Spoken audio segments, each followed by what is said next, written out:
नमस्कार दोस्तों, आप सभी को अभिवादन। और आप जानते हैं कि एग्ज़िट पोल के नतीजे आ चुके हैं। एग्ज़िट पोल आपके सामने आ चुका है और बड़ी सफाई से वहाँ नज़र यही आ रहा है कि मोदी सरकार वापस आ रही है तीसरी टर्म के लिए, अपनी हैट्रिक पूरी करने के लिए। और साथ ही उसके बहुत सारी उम्मीदें भी देश में जाग रही हैं। उस तमाम परिप्रेक्ष्य में ये भी ना भूला जाए कि हमारे पड़ोस में भी उस एग्ज़िट पोल के नतीजे में आने वाली जो मोदी सरकार है, उसको लेकर परिचर्चा शुरू हो रही है। उस परिचर्चा में जो पहली चर्चा मैंने कल देखी थी, वो लगभग मिनटों बाद, एग्ज़िट पोल के मिनटों बाद आ गई थी, वो हमारे कमर चीमा जी की थी। और उनका उनका ही एक दूसरा व्लॉग जो आज शाम को अभी आया है, वो मुझे बहुत रुचिकर लगा है। मुझे लगा जैसे इनका एक आफ्टर थॉट है, जिसमें वो लिटरली पॉलिसी एनालिसिस कर रहे हैं। और ये पॉलिसी एनालिसिस जो है, वो महत्वपूर्ण इसलिए है क्योंकि कई जगह पर वो एक विरोधाभास पैदा कर रहे हैं अपनी उन तमाम बातों से जो अब से 1 हफ्ते में 10 दिन पहले तक वो करते रहे हैं। तो आइए आज ज़रा हम उनके इस व्लॉग पर चर्चा करते हैं, क्योंकि ये मुझे लगता है आने वाले दिनों में उनकी जो सोच है उसमें आते परिवर्तन का भी एक परिदृश्य सामने लेकर आ रहा है। तो ये रहे डॉक्टर कमर चीमा। ऐसे लग रहा है कि जैसे पाकिस्तान जो return of prime minister Modi, जिसे कहते हैं ना मोदी 3.0 जो है, उसको गलत रीड कर रहे हैं। एक तो ये है कि हमें इस चीज़ की समझ आ जानी चाहिए कि नरेंद्र मोदी ने बड़े ओपनली, बड़े क्लियरली जिन चीज़ों का जिक्र किया वो ये है दैट पाकिस्तान जो है इंडिया के लिए मैटर नहीं करता। और अगर पाकिस्तान इंडिया के लिए मैटर नहीं करता, that's what the thought of prime minister Modi. कुछ आपने उनके देखे होंगे जो इंटरव्यूज हैं जहाँ उन्होंने कहा कि मैंने वो दरवाजे बंद कर दिया है, वहाँ पे चाबी लगा दी है कि हम इंडिया को पाकिस्तान के लेंस से चलाएंगे, हमारा मुस्तकबिल पाकिस्तान के साथ जुड़ा हुआ नहीं है। This is what is it. ठीक है, वो आज़ाद हो गए, वो अपने घर या हम अपने घर, हम अपनी तरक्की करेंगे, वो अपनी करेंगे। ये है उनका माइंडसेट। ये ऐसे ही है कि दो भाई हों, एक भाई जो है वो कह रहा है कि बस ठीक है, हमारा ताल्लुक था, अब नहीं है, तुम अपना काम करो, मैं अपना काम करता हूँ, बस ठीक है, ताल्लुक ख़त्म। पाकिस्तान ये सोच रहा है कि हम चाइना के साथ मिलके और अरब वर्ल्ड के साथ मिलके कोई स्ट्रैटेजी बनाएं, कोई प्लान बनाएं, कोई ऐसा करें कि हम इंडिया से जो है वो कोई महाज खोले इंडिया के खिलाफ। पहली बात तो ये है कि चाइना और मिडल ईस्ट इंडिया को पाकिस्तानी लेंस से नहीं देखना चाहते। ये बड़ी हमारी गलतफहमी है। हमें इंडिया को ये बड़ा इम्पोर्टेंट है। ये जो बात आ रही है, ये यहाँ पर बहुत महत्वपूर्ण है दोस्तों। जो ये कह रहे हैं कि सऊदी अरब या चीन या इवन अफ़गानिस्तान, ये उनको पाकिस्तानी लेंस से भारत को नहीं देखते, ये बात बिल्कुल सही है। ये बात बिल्कुल सही है। और ये कहना मुझे नहीं समझ में आया कि दरअसल ये कमर चीमा ये तुर्रा कहाँ से लेकर आए हैं कि या फिर उनके पास कोई ऐसी अंदर की खबर है दुनिया को कोई नहीं जानता। वो ये कि पाकिस्तान ये चाहता है कि वो चीन से मिलके, सऊदी अरब से मिलके भारत के खिलाफ कोई महाज़ पैदा करे। ये मुझे पल्ले नहीं पड़ा। मतलब चीन के साथ मिलकर या सऊदी अरब के साथ मिलकर भारत के खिलाफ महाज़ पैदा करने के ये इंडिकेशन इनको कहाँ से मिले? मतलब सऊदी अरब तो सवाल ही नहीं पैदा होता। 1 मिनट के लिए मैं चीन की बात यूँ मान जाऊँ कि चीन के अभी जो J-20 की जो डिप्लॉयमेंट हुई है, आप उसको एक उस लाइट में देख सकते हैं। आप ये कह सकते हैं कि भई टू फ्रंट वॉर का भारत को हमेशा खतरा रहा है, शायद उसकी बात की जा सकती है दोनों तरफ से मिलकर। मगर ये भी बात कंवर चिमा जी राइटली कहते रहे हैं इससे पहले कि भाई 97 बिलियन चीन के अकाउंट में जाते हैं भारत से। और ये बात मैं भी आपको इंडिकेट करता रहा हूँ कि इकोनॉमी का इतना बड़ा चंक जो है, वो चाइना को भारत से मिलता है कि दरअसल जो लड़ाई है, उसको चाइना किसी भी हद तक डिले करना चाहेगा। और the same applies to India कि हिंदुस्तान भी अपने ट्रेड डेफिसिट को कम करना चाहेगा। जो ट्रेड की लड़ाई है चाइना के साथ, वो लड़ता रहेगा। लेकिन फिजिकल लड़ाई, जो मिलिटरीली जिसको लड़ाई कहा जाता है, उस लड़ाई से दोनों ही मुल्क अपने आप को जहां तक हो सकेगा बचाना चाहेंगे। हालांकि एक दूसरे को प्रेशराइज करने का सिलसिला जरूर चलता रहेगा हर महाज पे, हर महाज पे, और स्पेशली ट्रेड और बिजनेस में। तो आपके यहाँ आप देखिए जो एफडीआई की लड़ाई चल रही है, वो अपने आप में बहुत बड़ी लड़ाई है और उस लड़ाई को हम बड़ी हद तक डोमिनेट कर रहे हैं। इस समय पर कम से कम डोमिनेट उस तरह से कर रहे हैं कि जो आने वाली एफडीआई है हमारे यहाँ जिस तरह से लगातार बढ़ रही है उसी तरह से वो चाइना में कम हो रही है। तो मगर जाहिर है कि डेफिसिट जो बीच का है, जो गैप है वो इतना बड़ा है कि अभी उसमें हमको वक्त लगेगा। मगर ये कहना कि आप चाइना से मिलकर या सऊदी अरब से मिलकर भारत के खिलाफ कोई महाज खोल सकते हैं, ये मुझे कुछ बात समझ में नहीं आई, ना ही मुझे इसका कोई लॉजिक समझ में आया, ना ही मुझे इसकी कहीं कोई दुनिया में इंडिकेशन नजर आते हैं। अगर ऐसी कोई बात मान लीजिए पाकिस्तान कह भी रहा है किसी मुल्क से, तो वो पिछवाड़े में 2 लात लगाएगा पाकिस्तान के। आई मीन सीधी सी बात है, वो लिटरली पिछवाड़े में पाकिस्तान के 2 लात लगाएगा कि भाई मेरे तुम तो बर्बाद पड़े हो, अपने साथ में हमको डुबोगे क्या? कोई मुल्क 97 बिलियन डॉलर की कमाई जिसको भारत से हो रही हो, वो पाकिस्तान के कहने पर महाज खोलेगा भारत के खिलाफ? I mean somebody has to be out of his mind to think like that. But in any case Pakistan से आप कुछ उम्मीद कर सकते हैं। ये तो वो भी लोग हो सकते हैं ना कि हम तो डूबे हैं सनम, तुम्हें भी ले डूबेंगे, तो किसी और को डुबाने के चक्कर में हो। बट कोई आपको ये प्लेजर क्यों देगा कि आप उसको डुबोएं? आगे देखिए जरा इस लॉजिक की और कहानी आगे क्या लेकर चल रहे हैं। बाय द वे मैं आपको बता दूं, ज्यादा नहीं, आज से हफ्ता 10 दिन पहले ही कमर चीमा साहब खुद ये बात कह रहे थे कि भारत को चाहिए कि वो कतर से कहे कि वो भारत को दबाव में लाए कि वो पाकिस्तान से बात करे। ये खुद कमर चीमा साहब सलाह देते रहे पाकिस्तान को, ज्यादा नहीं आज से 10-12 दिन पहले तक।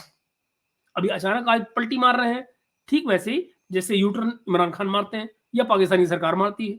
आगे देखिए, मजबूर करना होगा, ऐसे हालात पैदा करने होंगे कि इंडिया हमें हमारे लेंस से देखे, और वो एक ही लेंस है कि हम तरक्की करें, मेहनत करें, कारोबार करें, पॉलिटिकल नॉर्मलाइजेशन।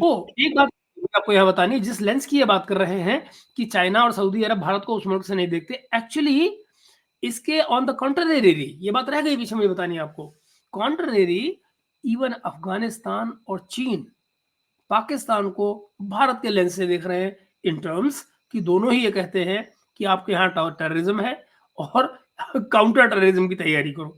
चाइना ने भी शाकदार की विजिट के दौरान यही बात कही है, भाई काउंटर टेररिज्म की तैयारी करो, आपके यहाँ टेररिज्म मौजूद है, आप बीएलए हटाएं, आप ये हटाएं, हमारे ऊपर हमले हो रहे हैं, हमारे यहाँ बॉडी बैग्स आ रहे हैं। इन्वेस्टमेंट के लिए उन्होंने सीधी सीधी मना कर दी है, अभी कोई इन्वेस्टमेंट होगा ही नहीं। CPEC2 की बात जो की जा रही है वो भी दूर की कौड़ी है। तो ये भी एक बात है कि दरअसल दोनों मुल्क आपके अगल बगल वाले जो है वो अब आपको भारत के लेंस से देख रहे हैं, बजाय कि वो आपके लेंस से भारत को देखें। करें, जिंदगियां बेहतर करें, डोमेस्टिक मामला ठीक करें, तो इंडिया आपको देखना शुरू कर देगा। मार्केट्स जो होती हैं, जो ममालिक होते हैं, वो आपको देखते हैं आपकी तरक्की की बुनियाद पे। आपके घर में आग लगी हो, आपके घर के अंदर गोलियां चल रही हो, तो कौन कहेगा कि मैं इस साइड का दरवाजा खोलूंगा? यार बंद रखो, जब ये आपस में ठीक हो जाएंगे फिर इनसे बात करेंगे। नरेंद्र मोदी कहता है कि इनकी ये बॉम्ब लेके चले थे, अब इनके हाथ में जो है ना वो कटोरा आ गया। वो तो इस एंगल से। सो आप समझ नहीं रहे कि आपका जो सोशो इकोनॉमिक ऑर्डर है उसमें तरतीब नहीं ठीक।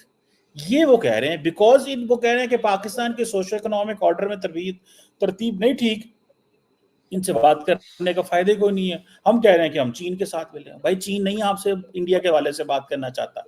आपने पहले देखे प्रैक्टिकल चीजों पे बात करनी चाहिए। आपने बलूचिस्तान के मामलात में जो बलोच मिलिटेंट ऑर्गेनाइजेशंस हमले कर रही हैं चाइनीज के ऊपर, आपने चीनियों को कितना कहा? एक स्टेटमेंट दिखा दे मुझे आप चीनियों की जिसपे चीनियों ने ये कहा हो कि हाँ जी हम ये उनसे बात करेंगे। I spoke to someone very serious senior person who was not a Pakistani. उन्होंने कहा भाई इंडिया नहीं भी ना बात करना चाहता, आप फिर भी बात करें, आप फिर भी इंगेज करें, क्योंकि आपको जरूरत है, उनको तो जरूरत ही नहीं है। एंड देन ये बात सही है, ये बात बिल्कुल ठीक है कि भारत को जरूरत नहीं है, आपको जरूरत है तो आपको जरूरत है तो आप बात करें, ये बात बिल्कुल ठीक है।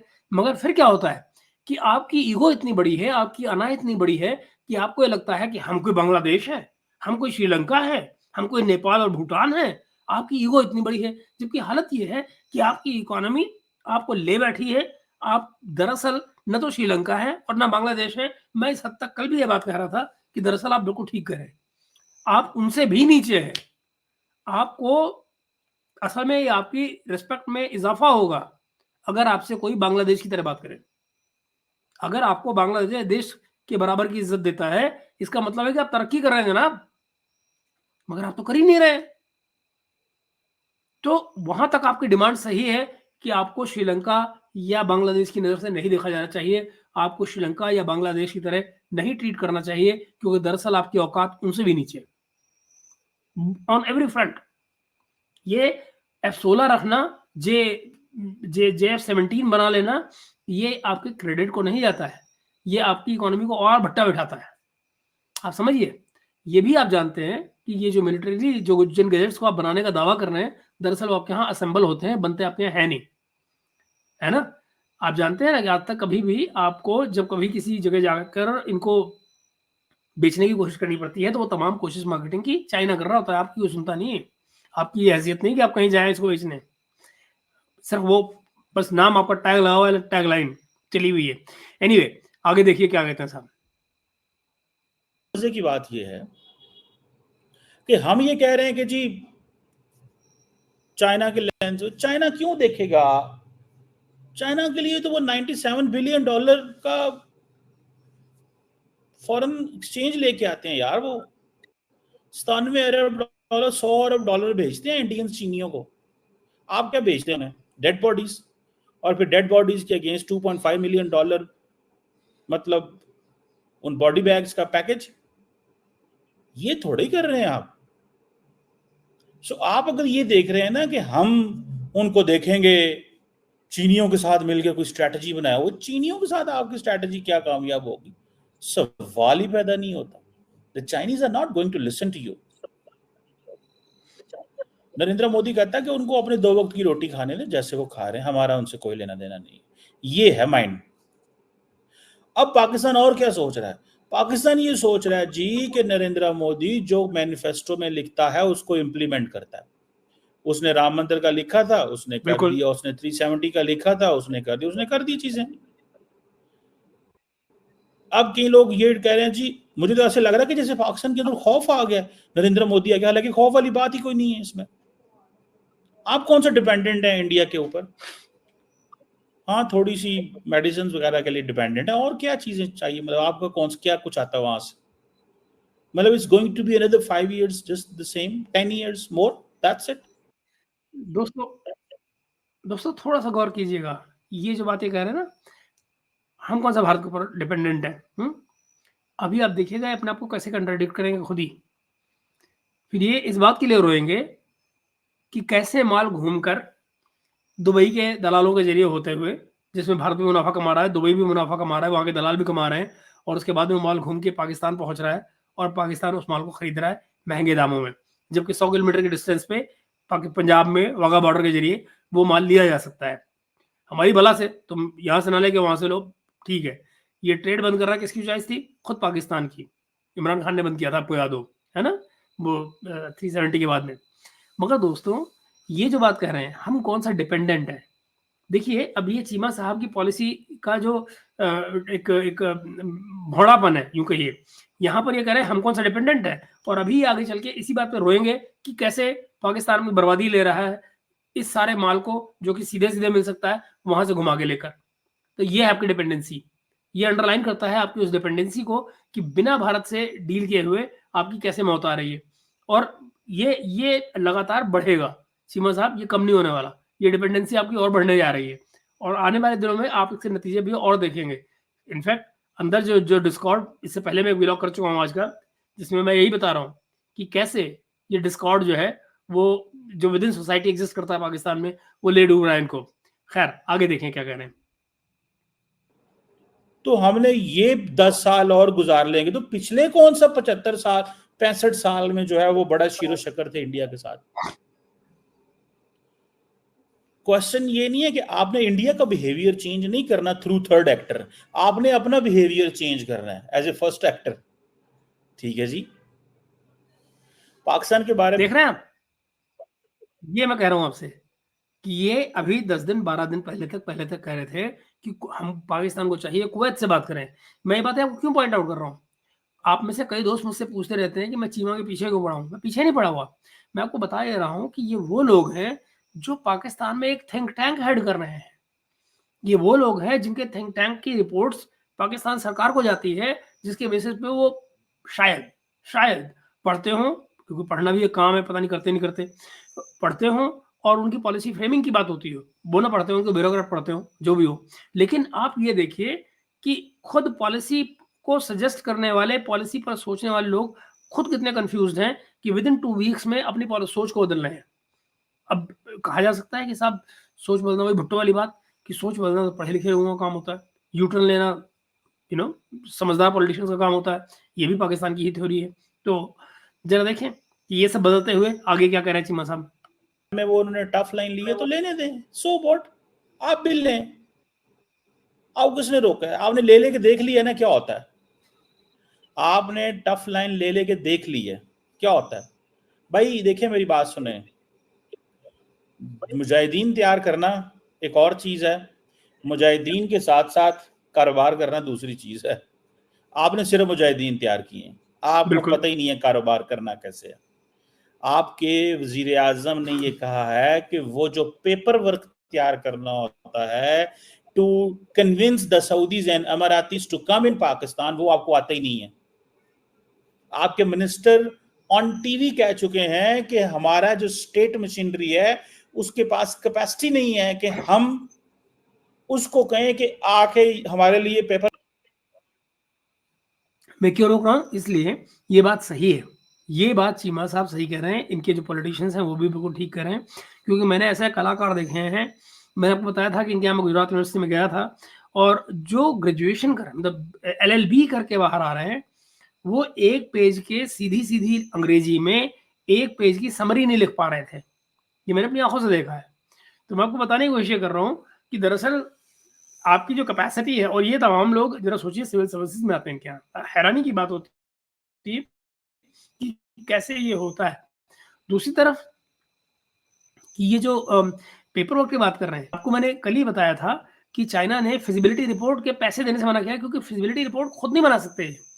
इनको किसी को एंगेज करना पड़ता है फिजिबिलिटी रिपोर्ट बनाने के लिए। ML1 की बात मैं कर रहा हूँ। ML1 जो वो ट्रेन ट्रैक जो जिसके बारे में आपको कल बता रहा था कि वो कराची से पेशावर के लिए बनना है, जिसको लेकर CPC2 की बात की जा रही थी कि उसमें ये प्रोजेक्ट जो है वो करना चाहते हैं। 6.7 बिलियन के आसपास का प्रोजेक्ट है। 3 बिलियन के आसपास वो चाइनीज कह रहे हैं कि आप पाकिस्तान लगाए। वो नहीं लगाएंगे तो इनको वो इंटरेस्ट पे दे देंगे लगाने के लिए कि लो भाई इसमें ब्याज देते रहो उनको। मगर वो सबसे परे वो कह रहे हैं कि इसकी फिजिबिलिटी रिपोर्ट हमें दीजिए। फिजिबिलिटी रिपोर्ट ये खुद नहीं कर सकते, थर्ड पार्टी से बनवानी पड़ेगी क्योंकि खुद नहीं बनानी आती इनको। और तीसरी पार्टी जो है वो एडवांस में पैसे मांगती है फिजिबिलिटी रिपोर्ट के। वो पैसे इनके पास देने की कैपेसिटी नहीं है। चाइनीज पैसे देने नहीं जा रहे, वो मना कर रहे हैं कि हम नहीं देते जी, अपने आप बनवा के लाओ। ये किस्सा फंसा हुआ है। तो इससे पता क्या लग रहा है कि जो वो कह रहे हैं चीमा साहब, ये बात सही है कि ये इनके बस का नहीं है। दिस इज पेपर वर्क करना इनके बस का नहीं है। वर्क तैयार करें ताकि हम दूसरे मुल्कों को कहें कि यहाँ पे बिजनेस किया जाए। हमारे पास वो है ही नहीं है, क्योंकि हमारी इन्वेस्टमेंट ही कहीं और है। जो इन्वेस्टमेंट थी हम तो उससे लड़ रहे हैं। बात समझ में आई? जो हमारी इन्वेस्टमेंट थी हम उनसे लड़ रहे हैं।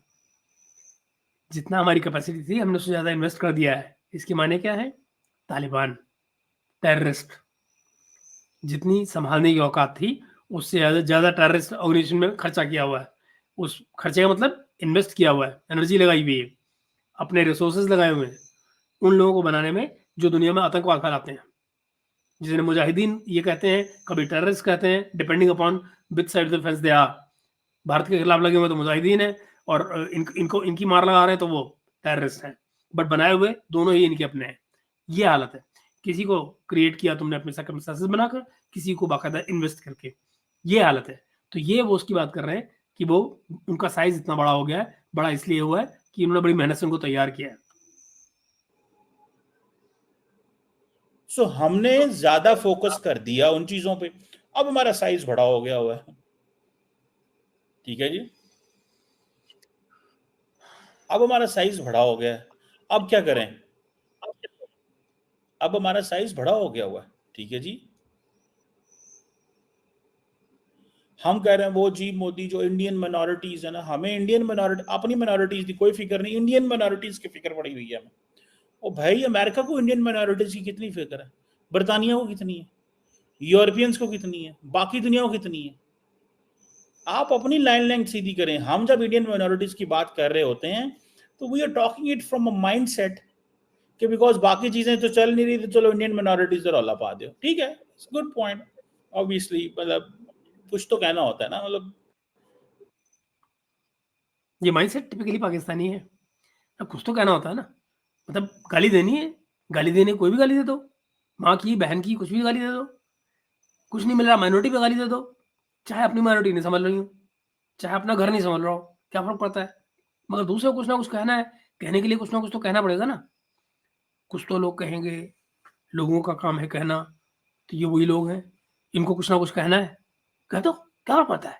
माइनॉरिटी से सही और कुछ नहीं तो। आई मीन यही नज़र आ रहा है ना बात, और इस बात को आप कैसे समझेंगे, जो कहा जा रहा है? कुछ तो कहेंगे। सो हम उस चीज पे लगे हुए हैं, हिंदू राष्ट्र आ जाएगी भाई, हिंदू राष्ट्र is a democracy, let them have a Hindu राष्ट्र, आपको क्या मसला है?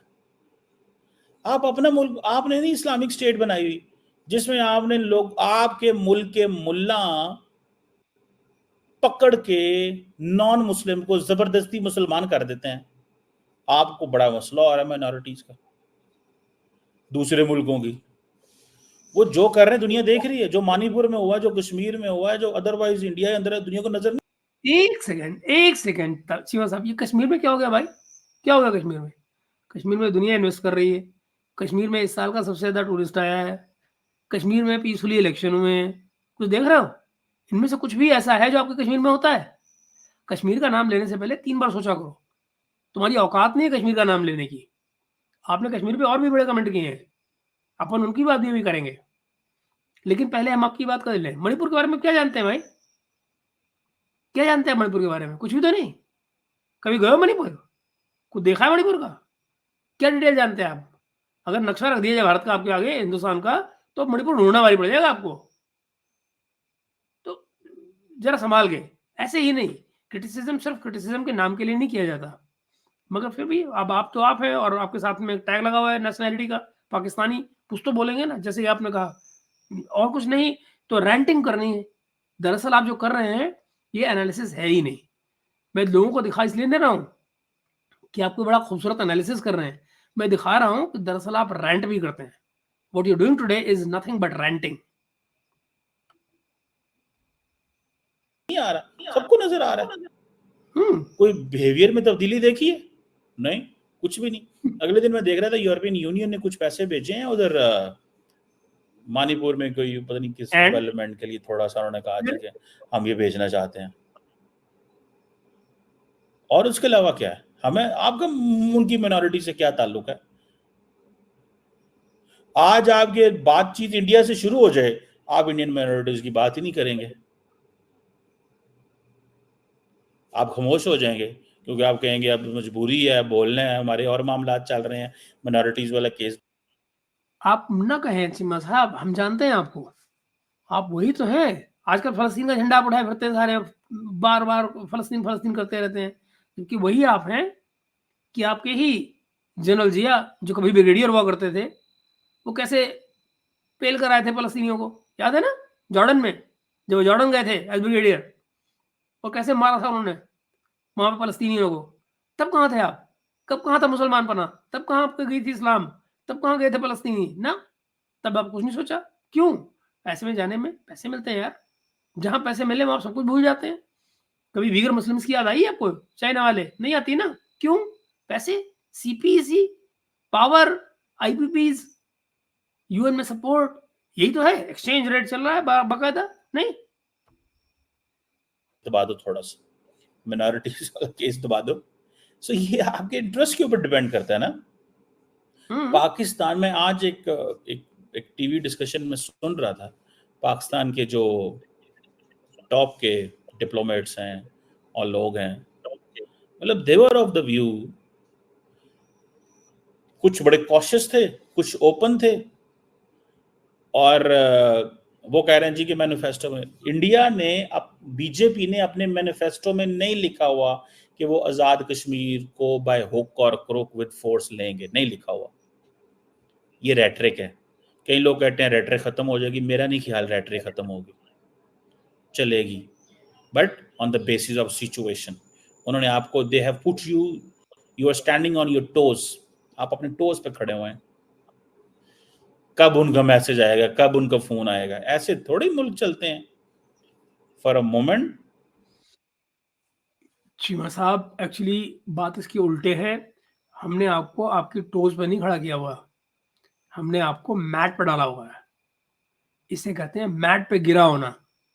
आप पड़े हुए चारों खाने चित, और वो भी जेब में न्यूक्लियर बम लेके।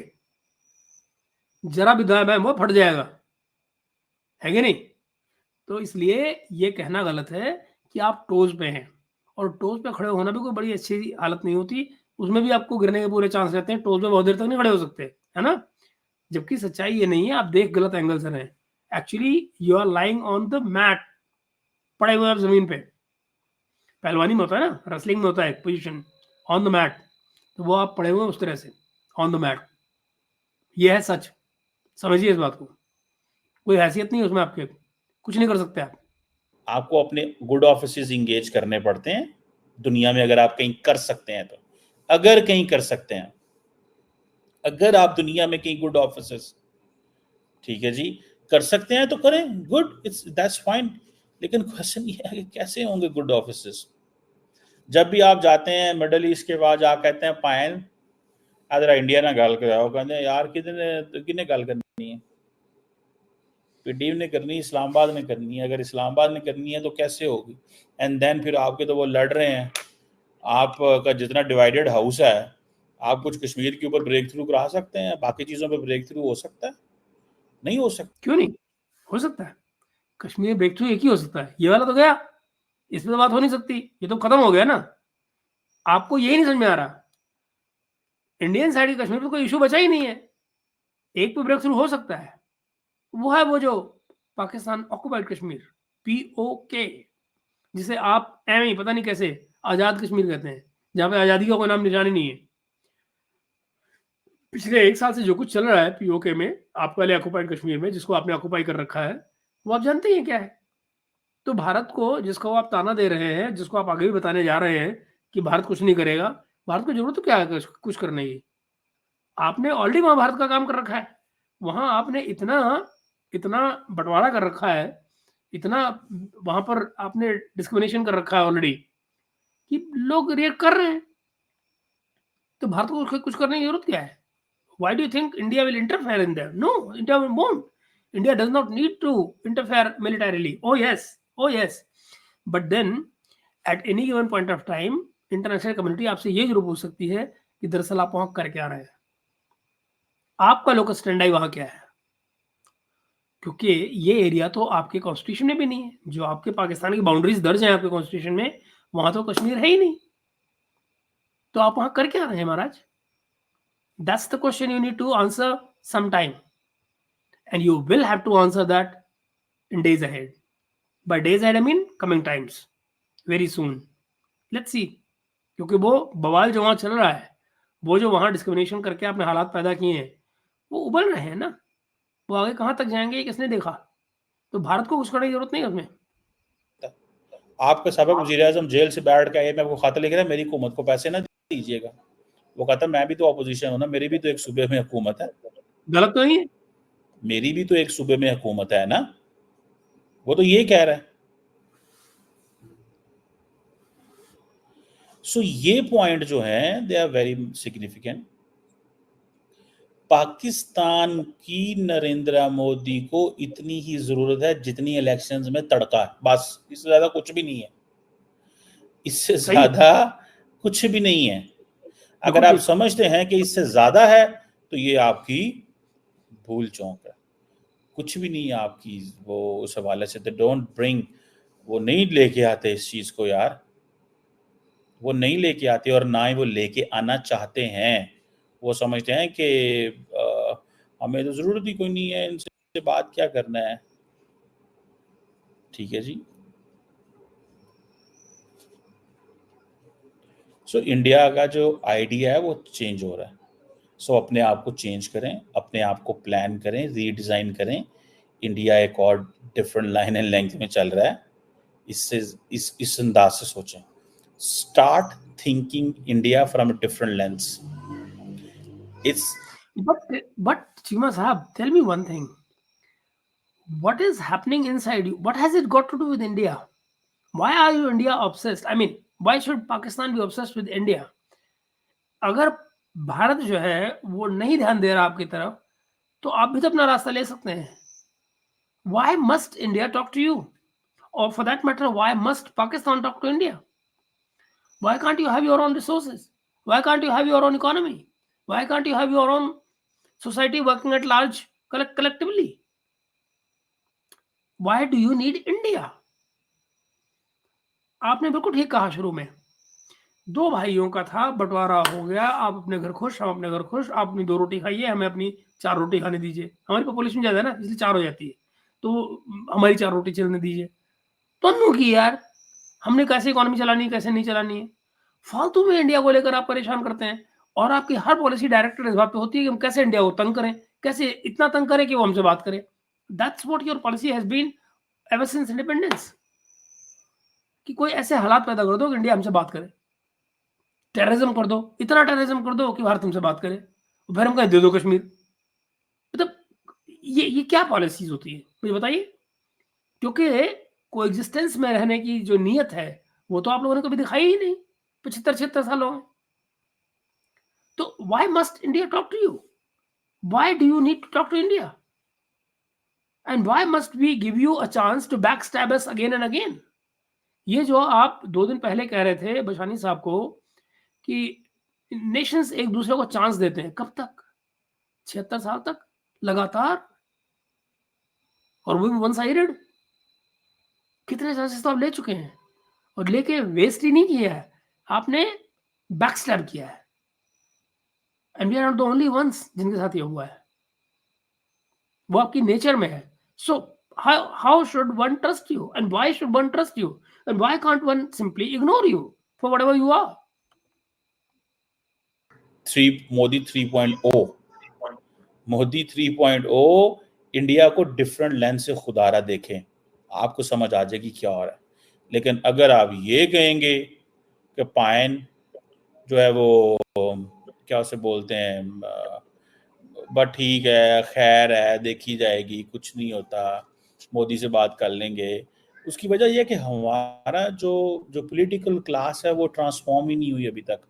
जो मेरी जाती राय के अंदर, मैं if I would see it this way, political class transform ही नहीं हुई. पॉलिटिकल क्लास शायद उन चीज़ों को स्टडी नहीं कर पा रही कि हमारा प्रॉब्लम किधर है, या हम फंसे कहाँ हुए हैं, या हम देख क्या रहे हैं.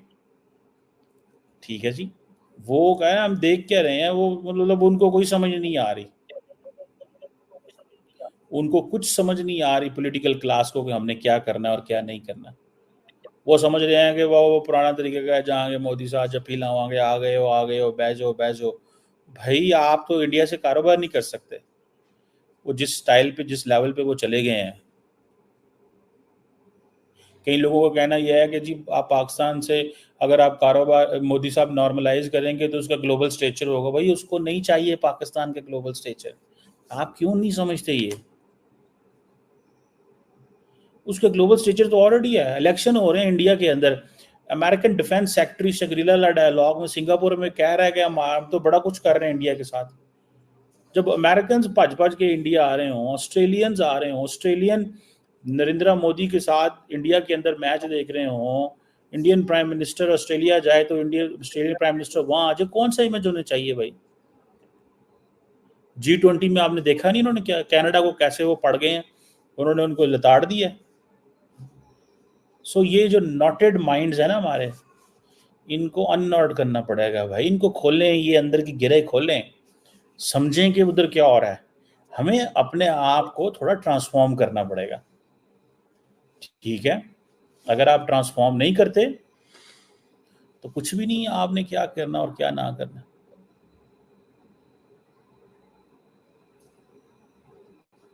सो हम तो कारोबार हम कर रहे हैं थर्ड पार्टी की, यूएई में फायदा सारे और ला गए.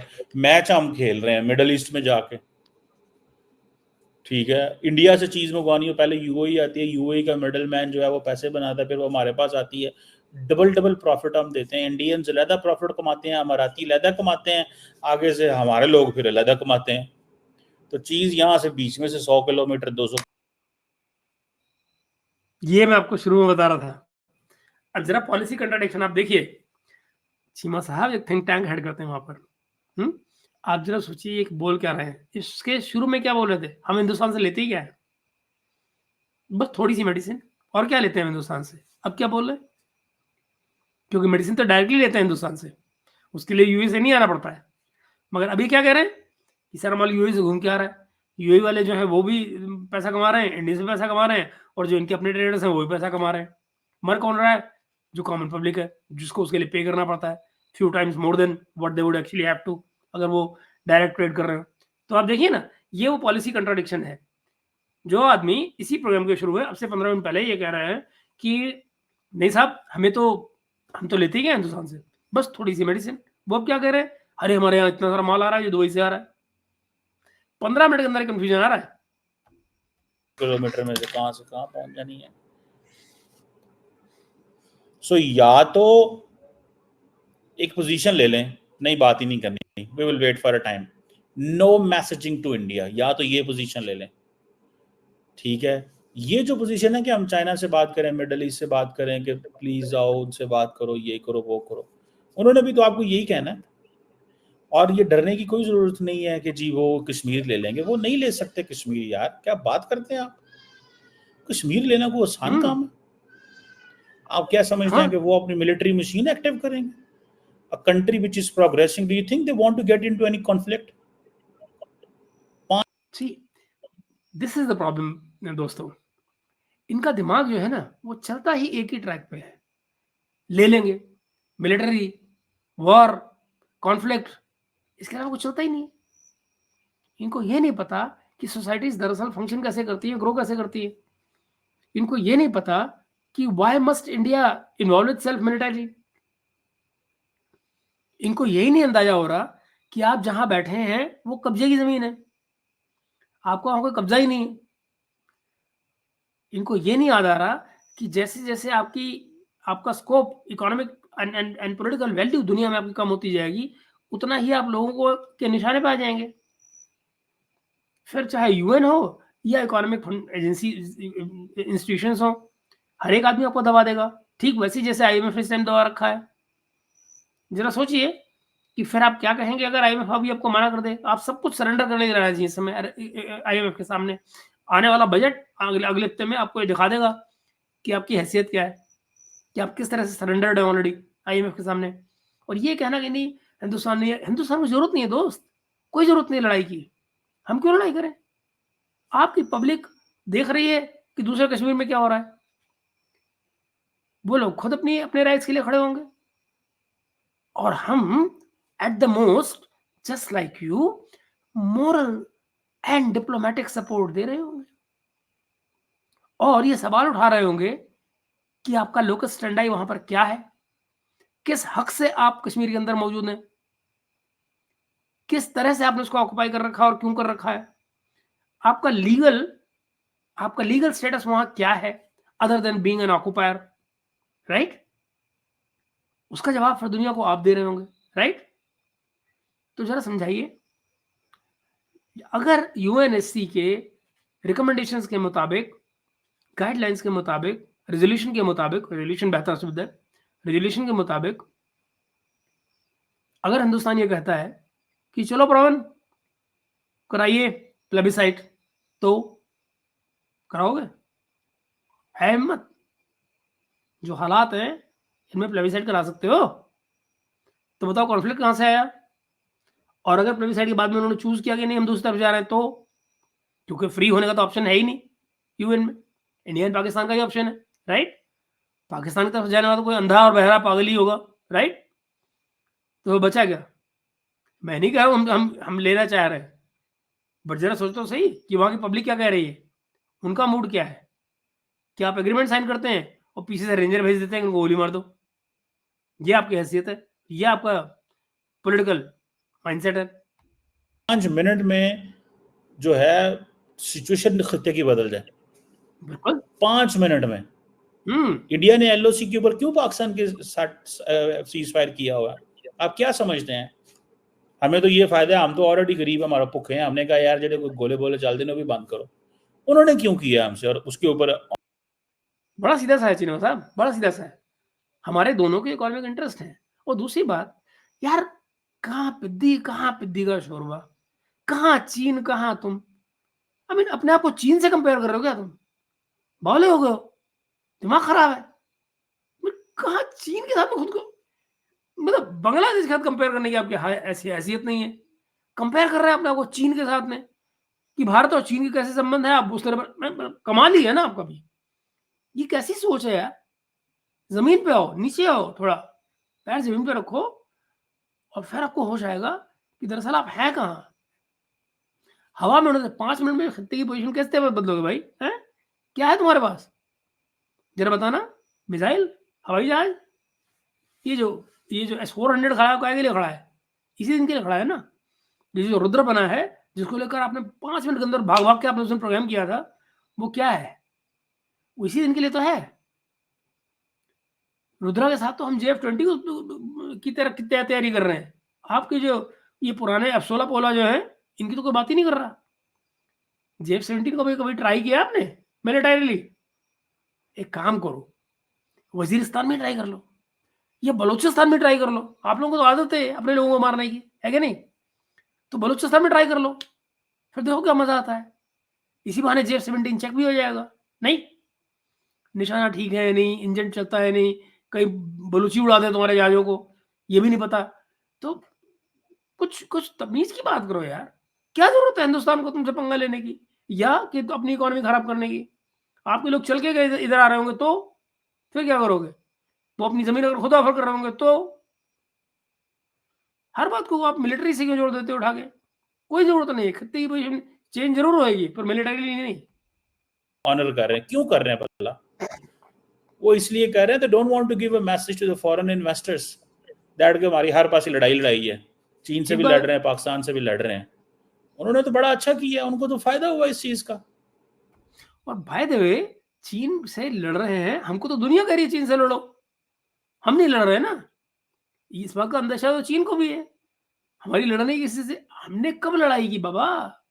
76 ईयर्स में चीमा साहब हिंदुस्तान किससे लड़ने गया? किसी से नहीं।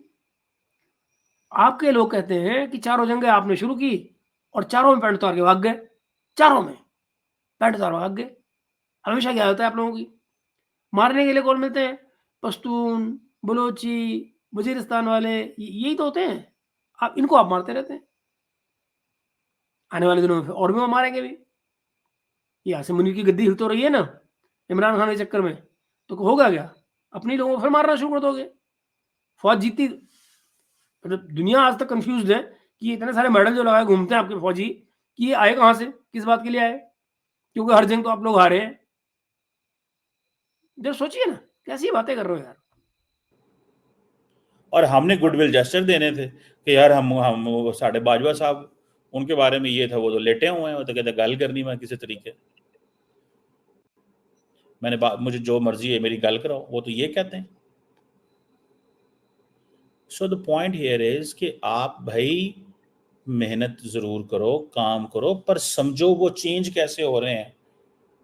वो कश्मीर नहीं लेंगे, ना ही वो ले सकते हैं। वो कश्मीर इसलिए नहीं ले सकते कि इस वक्त जब वो तरक्की, जब 7.5-8% पे ग्रो कर रहा हो मुल्क, वो कहेगा कि मैं अंदर बढ़ के उनको खोल लूंगा। उनको नहीं पता आगे से क्या होगा। इंडिया की मिलिट्री को या इंडिया के पॉलिटिशियंस को नहीं पता चलेगा आगे से क्या होगा।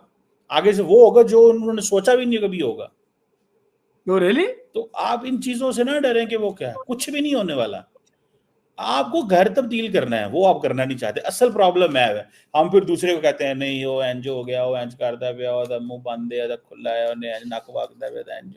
हम दूसरे के ऊपर क्रिटिसिज्म कर रहे हैं, अंदर अपनी वो जिसे कहते हैं ना, पंजाबी में हमारे कहते हैं अपनी मंजी तले डांग फेरे यहाँ पे। मतलब लुक इनटू योरसेल्फ, ना कि आप जो है ना दूसरों को कहते रहो मोदी इंज करना, वो कुछ भी नहीं करता पिया। वो बेचारा आप अपने लोगों की मेहनत करा रहे हैं यार। इंडिया के अंदर आपको नहीं पता, look at the level of the poverty, वहां पे भी तो पॉवर्टी है कि नहीं? या उधर देखो $2500 पर कैपिटा इनकम है ना, तो वो भी तो मेहनत कर रहे हैं, भागदौड़ कर रहे हैं। अभी वो कह रहे हैं 2500 से इसको 4500 पे लेके जाना है। उनका टारगेट ये है। जिस बंदे का टारगेट हो कि मैंने अपनी इनकम 2500 से बढ़ा के 4500 करूंगा, उसको आपको लगता है वो लड़ेगा आपसे? ये आपको कोई कॉन्फ्लिक्ट में जाएगा? वो कभी भी नहीं जाएगा। कुछ भी नहीं होगा। सो आप ये बात बार-बार कहाँ से आती है चीमा साहब? ये आती कहाँ से है बात? जंग करेगा, लड़ाई करेगा, कॉन्फ्लिक्ट में जाएगा। मुल्कों को तोड़ने के लिए या मुल्कों को टूटने के लिए क्या लड़ाई और जंग ही करनी पड़ती है? सोवियत रशिया से कौन सी लड़ाई हुई थी भाई? हाँ? कौन गया था सोवियत यूनियन में लड़ने के लिए? नहीं गया था ना। इकोनॉमी ब्रेकडाउन हुई थी। आपके साथ क्या हो रहा है? ये मुझे बताने की ज़रूरत है। हर रोज़ आपके साथ क्या हो रहा है और हर आते दिन के साथ क्या-क्या होने जा रहा है, ये आपको नज़र नहीं आ रहा है? तो आपको जंग कहाँ से नज़र आ गई बीच में? जंग कहाँ से नज़र आ गई?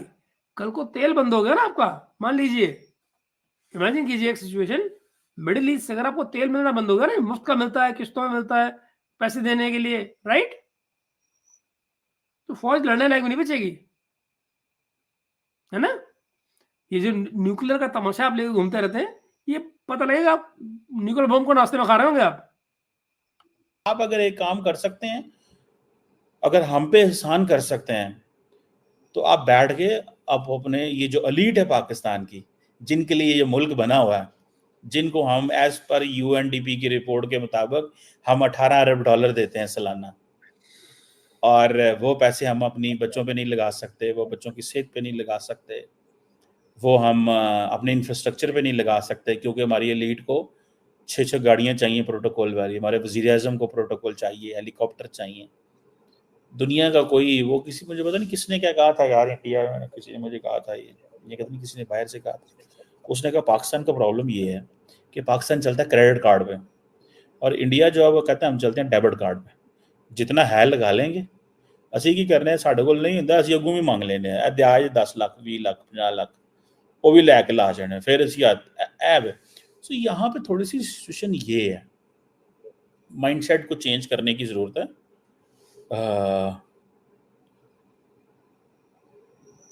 सो पाकिस्तान जो सोच रहा है ना इंडिया के बारे में, वो ऐसा नहीं है।